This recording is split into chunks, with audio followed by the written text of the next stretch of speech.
पवन सिंह नाम है हमार बेटा। मूड बिगड़े में समय ना लगेला और तू भोजो कहता रू कि पवन सिंह का ना जाने ला।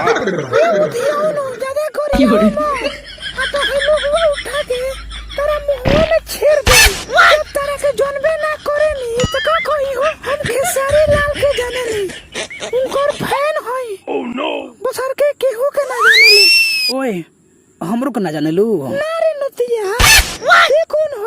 अब बड़ी बेइज्जती करती हो पवन भैया। खेसरिया कौन जड़ी सुंगा देला बा हो। ओकरा हाथ पर ओकर फोटो बनवा के दीवाना भइल घूमतिया। ओए सोमिया पोखरेल, जब हमरा के जानबे ना करेलू हमरा गानवा पर काहेला रील्स वीडियो बना के अपन गांड चमकावेलू। रोहनिया पर जोते सिंहवा तहरा के छोड़तिया तना देखू। ए चिंटुआ पकड़ एकरा। एकर पिछवाड़ा में हाथी के सुई दे के एकर पिछवाड़ा फुलवा दियल जाओ। भैया ई नेपाल वाली बिहार से पंगा लेके बहुत गलती कइले बिया। अब वो छोड़ दो हो, बड़े सोच से डर लागला। जोन को हबे जन तोने कर रे हम बिहार में ना आए। अरे ई का करता सर रे?